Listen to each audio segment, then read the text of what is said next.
الحمدللہ رب العالمین والصلاة والسلام علی رسولہ الکریم، اما بعد۔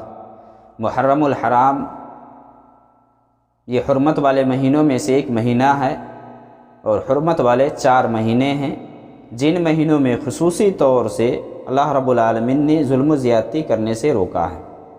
سورہ توبہ میں اللہ رب العالمین نے فرمایا ان عدۃ الشہور عند اللہ 12 شہرا فی کتاب اللہ یوم خلق السماوات والارض منها 4 حرم ذلك الدین القیم فلا تظلموا فیہن انفسکم۔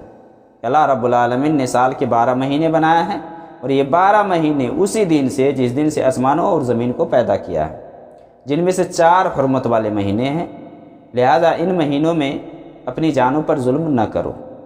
4 حرمت والے مہینے کیا کیا حدیث کے اندر موجود ہے، اس کی تفصیل یہاں چونکہ میں گفتگو کر رہا ہوں حسینی اور ماتم۔ حسینی اپنے آپ کو محب اہل بیت کہلاتے ہیں، ان کے چہیتے اور محبوب کہلاتے ہیں، کہتے ہیں کہ ہم اہل بیت سے بہت زیادہ محبت کرتے ہیں، ان کے ہم دلدادہ ہیں، لیکن ان کے کیریکٹر، ان کے اصول، ان کے جو کارنامے ہیں، ان پر جب نظر آپ دوڑائیں تو آپ کو پتہ چلے گا کہ یہ اٹھتے بیٹھتے ہر جگہ قرآن کی بھی مخالفت کرتے نظر آتے ہیں اور حدیث کی بھی مخالفت کرتے ہوئے نظر آتے ہیں۔ ہر جگہ قرآن میں اللہ رب العالمین نے فرمایا فَلَا تَظْلِمُوا فِيهِنَّ أَنفُسَكُمْ، کہ ان حرمت والے مہینوں میں اپنی جانوں پر ظلم نہ کرو۔ جانوں پر ظلم کا مطلب کیا ہے؟ کیا صرف دوسرے کے اوپر ہی ظلم و زیادتی ہے، اپنی جان پہ بھی ظلم نہیں ہے؟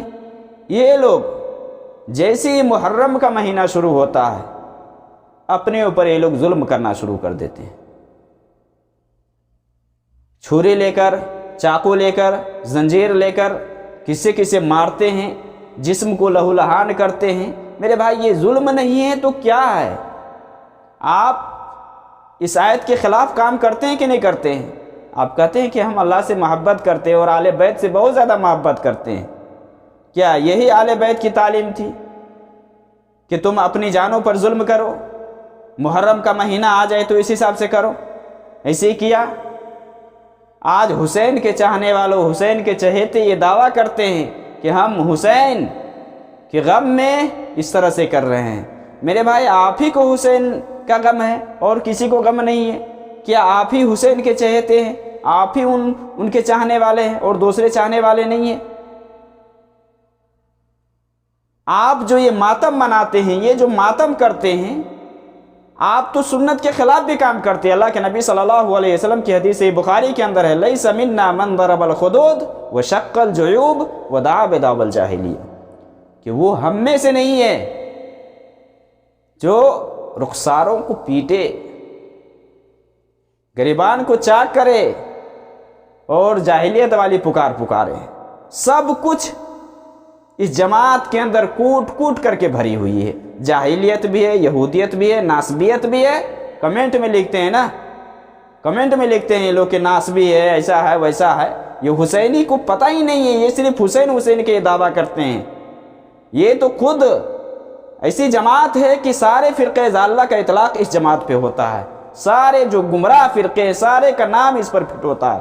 کیا اس کے اندر نہیں ہے؟ یہودیت نہیں ہے، نصرانیت نہیں ہے، رافضیت نہیں ہے، ناسبیت نہیں ہے، یہودیت اور کیا کیا نہیں ہے اس کے اندر، کفریت نہیں اور کیا نہیں ہے اس کے اندر، سب کچھ ہے اس جماعت کے اندر۔ اور یہ کہتے ہیں کہ ہم اہل بیت سے محبت کرتے ہیں۔ یہ کوئی محبت نہیں کرتے اہل بیت سے۔ ایک طرف تو یہ کہتے ہیں کہ اہل بیت سے ہم محبت کے دعوے دار ہیں، دوسری طرف قرآن کی مخالفت کرتے ہیں، حدیث کی مخالفت کرتے ہیں، نبی صلی اللہ علیہ وسلم کی سنت کے خلاف کام کرتے ہیں۔ ان کی عورتیں، ان کی عورتوں کو لے لے، مرثیہ خوانی سن سن کر کے روتی ہیں، سوچتی ہیں کہ بہت زیادہ محبت کرنے والے ہیں، حسین کے ساتھ ایسا ہوا، ظلماً قتل کیے گئے۔ جی ہم بھی مانتے ہیں ان کے ساتھ جو ہوا نہیں ہونا چاہیے تھا، لیکن اللہ نے تقدیر میں لکھا تھا، ہوا۔ اب ہوا تو اس کا مطلب یہ نہیں ہے کہ آپ ہر سال مجسمے نکالیں اور ہر سال ماتم کے لیے آپ محفلیں منعقد کریں اور اس میں جا کر کے روئیں، گڑ گڑائیں اور مرثیہ خوانی کریں، خود بھی روئیں، دوسروں کو رو رہا ہے۔ یہ کہاں سے ہے میرے بھائی؟ اگر نوحہ کرنے والی اگر توبہ کیے بغیر مر جاتی ہے تو قیامت کے دن برا حال ہوگا ان کا۔ اس لیے ایسی عورتوں کو بھی باز آنا چاہیے، اگر کوئی مرد ایسا عمل کرتا ہے تو اسے بھی باز آنا چاہیے۔ نبی صلی اللہ علیہ وسلم سے محبت کی علامت اور پہچان یہ ہے کہ آپ سنت کے حساب سے چلیں، آپ کا اٹھنا بیٹھنا سنت کے حساب سے ہو۔ دعویٰ تو کرتے ہیں کہ ہم مسلمان ہیں، لیکن سارے مسلمان کے خلاف کام کرتے ہیں، سارے کام ان کے مسلمان کے خلاف اور اہل سنت والجماعت کے خلاف ہوتا ہے۔ حضرت حسین سے محبت کرتے ہیں، کیا حضرت حسین کے باپ علی سے، جس کو آپ مشکل کشا سمجھتے ہیں، ہر کچھ مولا علی پکارتے ہیں، مولا علی ہے مولا علی ہے، ان سے محبت نہیں آپ کو؟ ان کی بھی تو شہادت ہوئی ہے، پھر ان کے نام سے کیوں نہیں ماتم کرتے آپ؟ حسین کے نام سے آپ ماتم کرتے ہیں کہ حسین شہید ہوئے، تو ان کے باپ بھی تو شہید ہوئے۔ کیا حسین اپنے باپ سے بہتر تھے، افضل تھے؟ ہرگز نہیں۔ حضرت علی سے بہتر نہیں تھے حسین۔ حضرت علی کا مقام کچھ اور ہے، حسین کا مقام کچھ اور ہے۔ لیکن اس کا مطلب یہ نہیں ہے کہ آپ بیٹا کے نام پہ آپ دھوم مچائیں کہ ہم آل بیت سے بہت زیادہ محبت کرتے اور باپ کو لات مارے، اور جب بات آئے تو کہتے کہ ہمارا مشکل کشا ہے، ہر کچھ پورا کرنے والا ہے، مولا ہے ہمارا۔ نعوذ باللہ۔ اللہ رب العالمین سے توبہ کرو میرے بھائی، صحیح اسلام کی طرف آؤ، ابھی بھی وقت باقی ہے۔ اگر مرنے سے پہلے اگر توبہ کر لیتے ہو، اللہ کے یہاں دروازہ کھلا ہوا ہے، اللہ معاف کر دے گا۔ لیکن گمراہی کے راستے پر مت چلو، گمراہوں کا راستہ مت اختیار کرو، اس سے اپنے ایمان کو ضائع مت کرو۔ اگر اپنے ایمان کو ضائع اور برباد کرو گے تو آخرت میں نقصان اٹھاؤ گے، خسارہ اٹھاؤ گے۔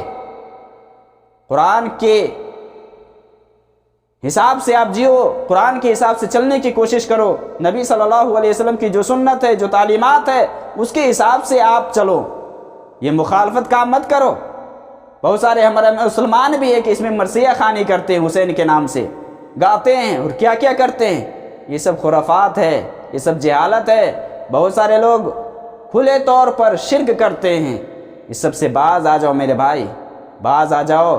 اللہ رب العالمین غفور الرحیم ہے، معافی مانگو، جھولی پھیلاؤ اس کے طرف، اللہ رب العالمین معاف کر دے گا۔ اور یہ خرافات سے، یہ ماتم خوانی اور مرثیہ خوانی اور کسی کے ذات میں غلو اور اس طرح کی جو چیزیں ہیں، اس سب سے پرہیز کرو، باز آ جاؤ۔